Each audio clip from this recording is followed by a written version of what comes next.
Boa tarde! Estamos aqui para mais um bate-papo sistêmico.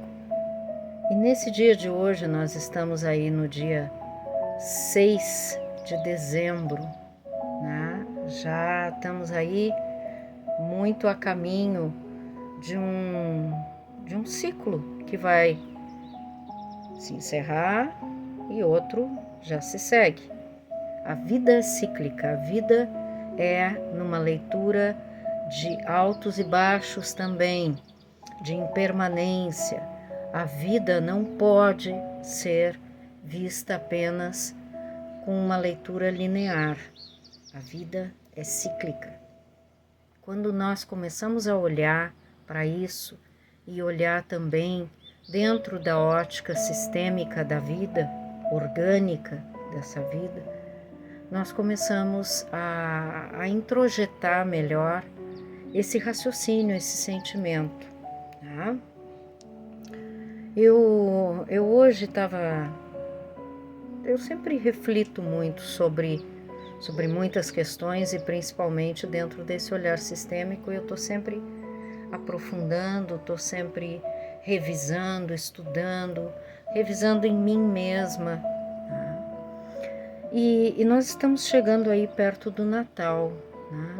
Não adianta a gente dizer, eu não vivo o Natal não faz parte, ok. A gente sabe que dentro de diferentes culturas e tradições, o Natal, na verdade, tem outra conotação, tem outro olhar. Se eu posso, por exemplo, compartilhar com vocês aqui do olhar indígena. O olhar indígena não segue esse calendário judaico-cristão, salvo algumas exceções, né? Mas a leitura é outra, a leitura da vida é outra, desses festejos, dessas datas comemorativas, tudo isso é sobre outro olhar, né? Mas, independente do olhar que seja, nós todos vamos nos deparar com uma seguinte questão. Aquilo que cada um traz do seu sistema e aquilo como cada um de nós sente e reage e interage na vida com esse sentir, vai trazer sim toda essa visão sistêmica para que a gente olhe para isso. Então, por exemplo, algumas pessoas no Natal, nesse final de ano, as pessoas ficam mais deprimidas, melancólicas, em diferentes, digamos assim, sistemas familiares, de acordo com o que cada família traz no seu histórico. As crianças sentem de um jeito, os adolescentes, né, sentem do seu jeito, os adultos do seu jeito, de acordo com aquilo que veio também da sua base ancestral, do seu tronco, da sua origem primeira. E aí começam as questões das diferenças também, daquilo que cada família está vivendo nesse momento. A gente não sabe o que está acontecendo aí do teu lado, eu não sei. Eu fico elucubrando, eu fico imaginando dentro das diferentes formas de sentir, de viver o Natal. Há famílias que não se falam, há famílias que só se encontram no Natal e quando se encontram no Natal, se encontram para discutir. Há famílias que ficam aprisionadas e transferindo culpas, raivas, ressentimentos, e tudo isso se condensa no Natal. No Natal, no Ano Novo, nas datas fortes aí, comemorativas, Dia dos Pais, Dia das Mães, mas agora nós estamos falando do Natal. Natal, amor, confraternização, união, paz, equilíbrio, harmonia. Nós estamos sempre pedindo isso, né? Que haja paz, que haja equilíbrio, que haja ordem, que haja harmonia, mas será que Será que em realidade nós procuramos fazer essa leitura sistêmica dentro do nosso sistema familiar e também levando isso mais além? Talvez a gente precise sim fazer uma grande reflexão em relação a essa forma. Às vezes nós ficamos culpando A, culpando B ou C, né? E aí nós vamos olhar esse sistema e ver que esse sistema está totalmente disfuncional, que a ordem, que o equilíbrio entre o dar e o receber, o dar e o tomar, que o pertencimento, que tudo isso está sendo, digamos assim, ignorado, falsamente praticado por todos nós. Vamos citar aqui um exemplo de sentimento e que me chega muito frequente. Eu gosto também de trazer os meus próprios exemplos, porque eu sou dentro da minha família, eu sou a mais nova. Eu já comentei isso aqui com vocês dentro de outras análises, né? E geralmente o filho mais novo, ele tem uma espécie assim de dívida, um sentimento de dívida para com o seu sistema. Então, às vezes, ele toma algo verdadeiramente que não lhe pertence, porque acha que está em débito com aquele sistema, acha que recebeu demais e que precisa dar alguma coisa.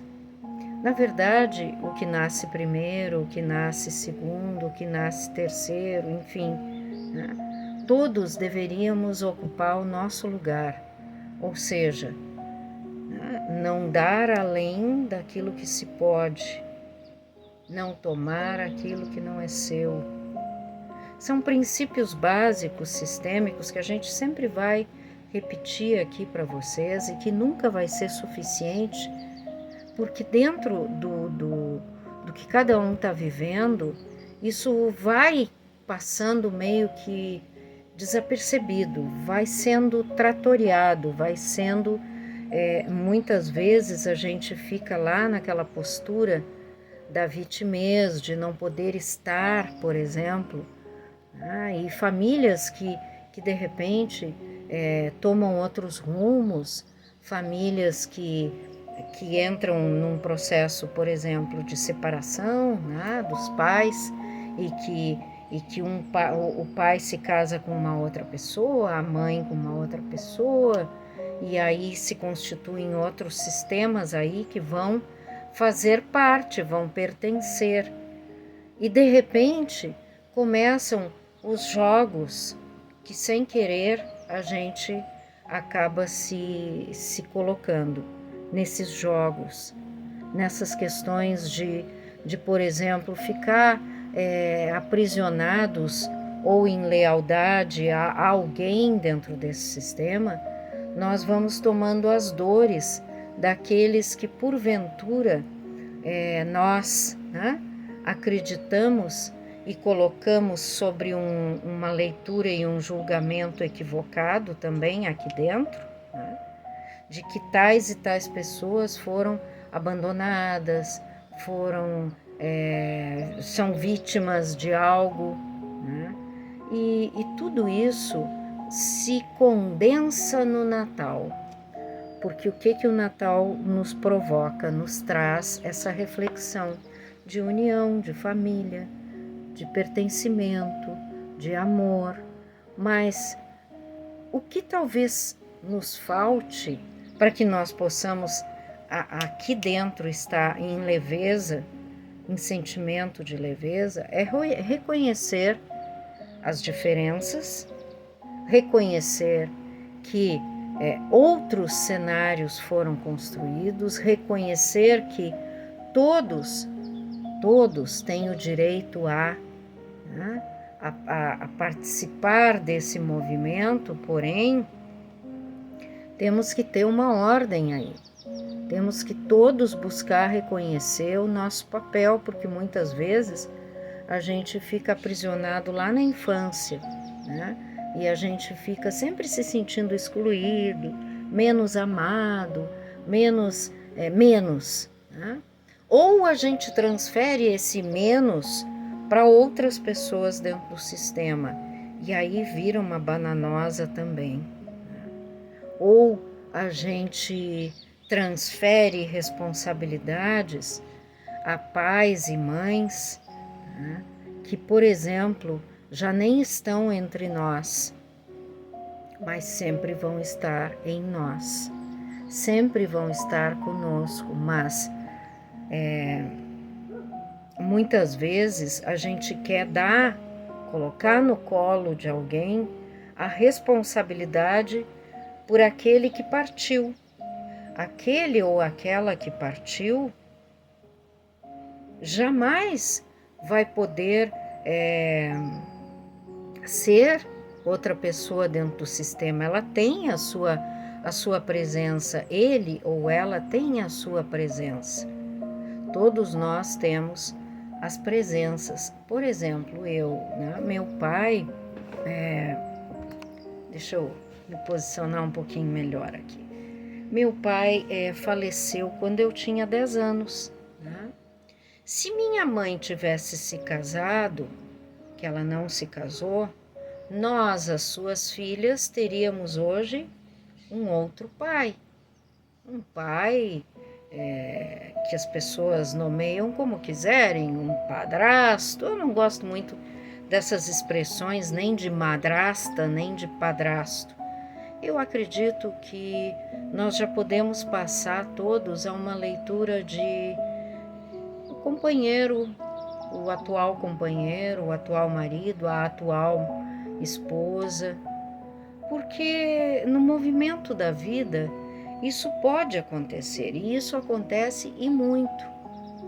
E muitas vezes, quando nós começamos a nos sentir magoados, rejeitados, excluídos, ou até transferimos para outras famílias, para outras pessoas, para outras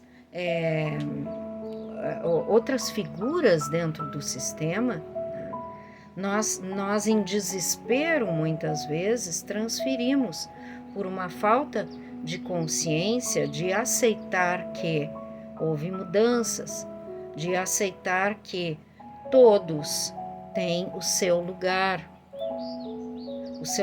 de pequenos, o seu lugar de jovens, né, que estão em desenvolvimento, o seu lugar de adulto, o seu lugar de avô, o seu lugar de avó, de bisavó, de tataravó, de trisavô, de trisavó e por aí afora. Então, neste Natal, se eu posso dizer algo a mim mesma e a vocês, é que nós possamos reconhecer que cada um de nós tem o seu lugar, que todos nós pertencemos, mas que muitas vezes os movimentos vão ter outras modificações, outros contextos a serem vistos, e a gente não sabe se, por exemplo, neste Natal, as famílias todas vão poder estar juntos. Há filhos, há filhas, há parentes que estão distantes. Há pessoas que passam os natais, como eu passei muitos natais na minha existência, meditando num templo budista ou na aldeia. E isto era muito difícil de ser aceito no meu próprio sistema, na família que eu constituí antes desta que hoje eu já tenho filho, tenho neto, mas sou divorciada, já casei de novo, né? Então, reconhecer o antes é importantíssimo. Reconhecer o antes, porém, nós não podemos transferir o antes aos que estão, ou aos que possam vir a estar. Não podemos transferir responsabilidades, as nossas mágoas, más águas, né? A mágoa são más águas. Então, o quanto antes nós tomamos posturas, posições de reconhecimento das diferenças, dos movimentos, das outras construções nas nossas vidas, nós podemos galgar, alcançar um equilíbrio, leveza aqui dentro, entre o que se pensa, né? O que se sente, o que se quer, o que se deve, e reconhecendo e trabalhando dentro desse reconhecimento que tudo está no seu devido lugar. Tudo está no seu devido. Quando nós queremos colocar outra ordem ou nos sobrepor a algo, alguma decisão de pais, de avós, de avós, de irmãos, quantas situações aí você, eu, todos nós já não enfrentamos ou estamos enfrentando de questões familiares delicadas, aonde nem sempre pode-se estar, nem sempre se consegue um bom diálogo, nem sempre, na maior parte das vezes, se consegue expressar com determinação, com amadurecimento, com amor, com leveza, aquilo que se sente.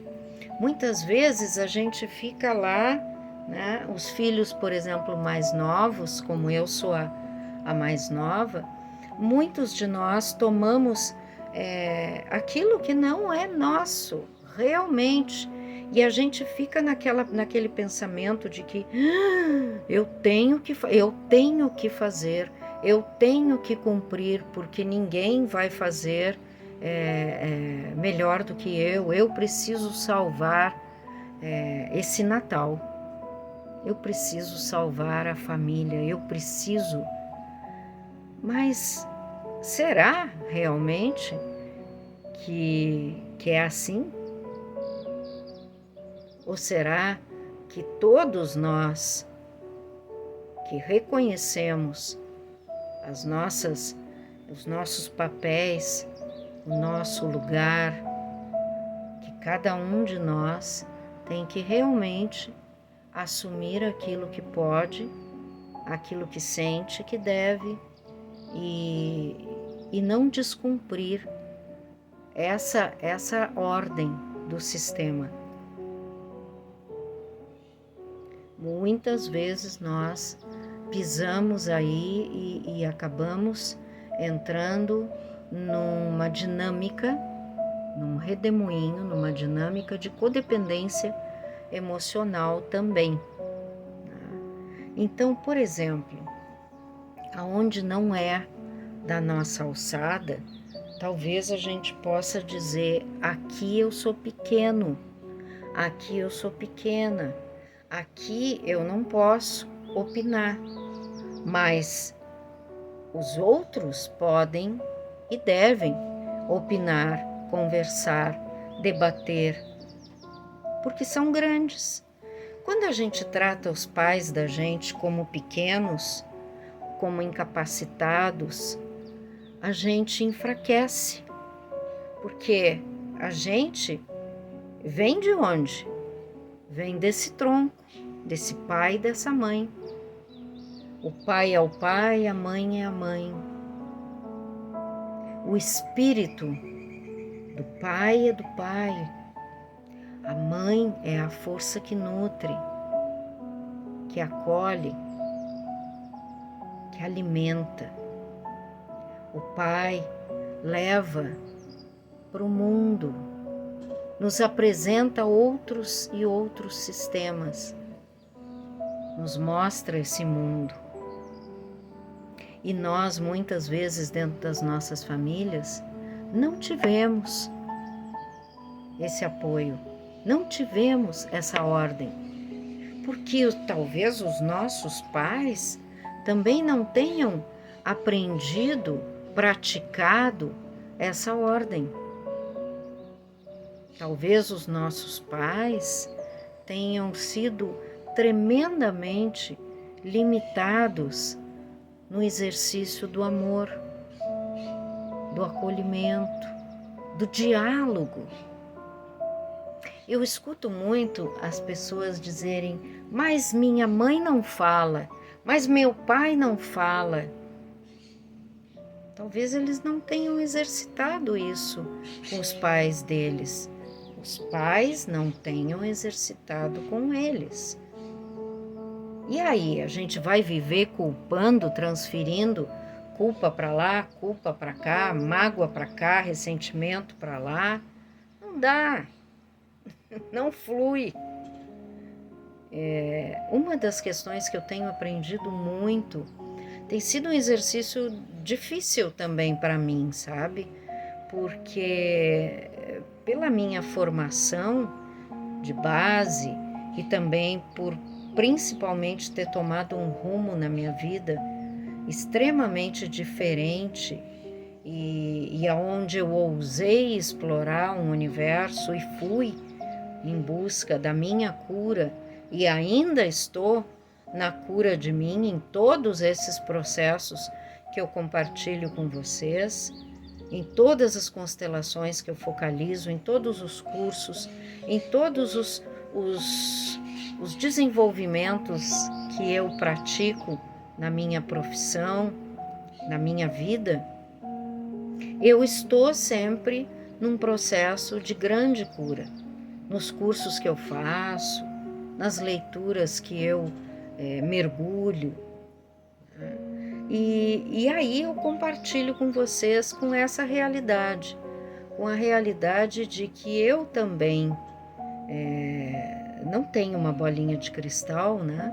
Mas eu procuro seguir dentro desse olhar sistêmico essa questão, né? Eu estou aqui com algo que eu gostaria de ler para vocês rapidamente. As 3 ordens da constelação familiar. A ordem do pertencimento. Todos os membros de um sistema têm o direito genuíno de continuar pertencendo a esse sistema, isso independentemente de seu caráter e atitude, certo? A ordem do equilíbrio trata-se do dar e do receber, que por sua vez são conhecidos por nós por meio de uma única palavra, reciprocidade, que muitas vezes falta e muito. Ordem da hierarquia. É praticamente isso que a hierarquia significa dentro da constelação familiar. Quem vem antes tem prioridade sobre quem chega depois. Né? Então, às vezes isso entra em choque aí. Né? Ah, mas eu vim antes. Ah, mas eu tenho direito. Ah, mas o fulano tem mais direito do que eu e eu também tenho direito. E aí vira um cabo de guerra. Essa questão dos direitos parte sempre do reconhecimento dentro dos nossos corações, dos nossos pensamentos, palavras e ações, de que, ok, vieram antes, né?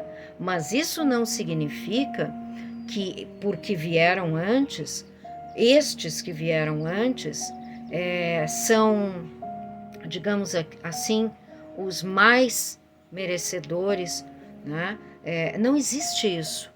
Existe esse olhar sistêmico apenas para reconhecer a ordem dentro desse sistema. Então aí cada um tem que praticar isso com aquilo que sente que pode, que deve, né? E das formas como carregar dentro de si essas ferramentas. Cada um vai saber e cada um tem a responsabilidade 100% pelas suas escolhas. Não adianta a gente ficar transferindo isso para mais ninguém, né? Então depois, pessoal, nós entramos aí nas ordens da ajuda, né? A primeira das ordens de ajuda trabalha diretamente este equilíbrio na hora de dar. É preciso que se entregue apenas aquilo que carregamos por hora. Dessa forma, devemos pegar o suficiente e sempre entregar o que podemos. Querer doar mais do que é possível dar é uma furada. Criar expectativas não correspondidas. Ninguém é obrigado a atender às exigências que fazemos ou guardamos dentro de nós. Expectativas servem apenas para construir uma imagem idealizada que aproxima alguém da perfeição. Infelizmente, quando isso não é respeitado, a frustração se torna real. A segunda das ordens da ajuda fala a respeito do poder de compreender o contexto de uma situação. De acordo com ela, seu uso correto nos faz conhecer limites e alimentar a humildade de não ultrapassá-los. Aqui eu não posso ir mais. Aquilo que nós estávamos falando agora há pouco, aqui sou pequeno, aqui isso não me pertence, isso não é meu, tá? Que a gente possa ter um Natal de paz aqui dentro. Que a gente possa começar a exercitar mais esse olhar sistêmico e reconhecer que cada um tem o seu lugar e cada um é responsável pelas suas escolhas. E aceitar as diferenças e aceitar os desdobramentos que a vida tão bem nos coloca e que é uma dança linda. Né? É difícil, às vezes é muito difícil. É preciso a gente amadurecendo, devagarinho. Vamos chegando lá. Feliz Natal!